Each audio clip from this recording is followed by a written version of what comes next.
May mga sibilyan ding tumulong sa mga sundalo.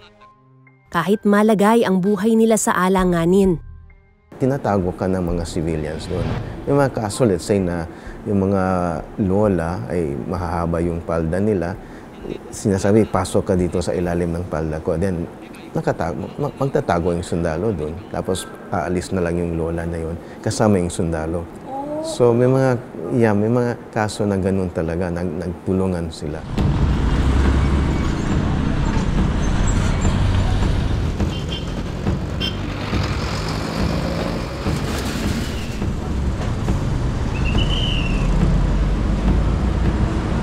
Nadaanan namin sa Layak Junction sa Dingalupihan ang mga estatwang ito.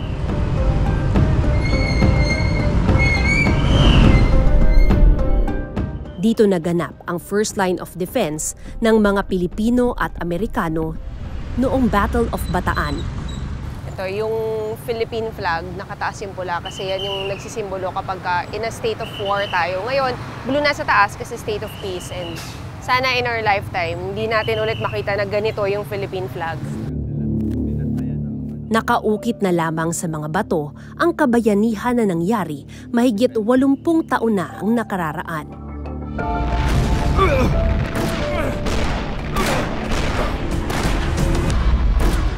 Isa sa mga kilalang Pilipinong kasama sa Death March, si Brigadier General Vicente Lim.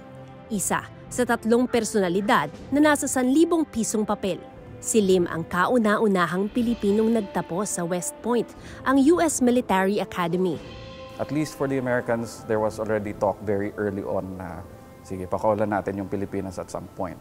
And that meant that if you were to be a sovereign nation, then you would have to be able to protect yourself, have your own method of self-defense. That meant putting up a military. Now, a lot of those in the Philippine Army were very green. Ibig sabihin, hindi sila experienced. They were not professional soldiers. They were called up as reservists. They were given maybe a maximum of 6 months of training. But a lot of people signed up for that. They were very willing to do their duty if war ever came. Nung nagsimula po yung gera, handa ba sila? Hardly. So, again, a lot of them had probably max of 6 months of training. There are a lot of survivors that would eventually say, alam mo, pinadala kami sa frontline, never pa ako nagkaroon ng pagkakataon na subukan yung replay ko. Noong World War II, iniwan ni General Lim ang pamilya sa Amerika at pinamunuan ang 41st Division. Kasama ang grupo ni Lim sa mga sumuko sa Bataan. Walang sinanto ang mga Hapon. Mababang ranggong sundalo o general gaya ni Lim, lahat napasabak sa Death March. Kasama sa dibisyon ni General Lim ang ama ni ngayoy Major General Ramon Zagala ng Philippine Army. 22 taon lang noon ang tatay niyang si Major General Rafael Zagala. Lumabad din sa Bataan at pinalakad sa Death March ang lolo niya na si Colonel Ramon Zagala. Surrender na, they were information. Nagkita lang sila. Nagkita sila in Pilar. Pilar, Bataan. And we had each other. All right. He was not a few since then.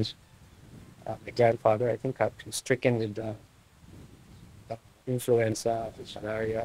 My grandfather could not walk anymore, and my father was also weak. So they would just, mga kaibigan niya, 3 ata sila nagpapalit-palitan to travel. Mahigit 70 kilometro mula sa pinagmulan namin sa Mariveles, tumawid na sa Pampanga ang Death March. Kung saan isinakay sa tren ang mga bilanggo papuntang Capas, Tarlac. Sa pagkakasabi ng father ko, inabot sila ng almost 1 day. 1 day? 1 day, oo. At saka ang tren naman na yun, hindi naman totoong tren na ano. Actually, yun ang sakay ng mga tubo. Oh, hindi siya pampasahero talaga. Exactly. Okay. So pinagsiksikan sila sa loob noon.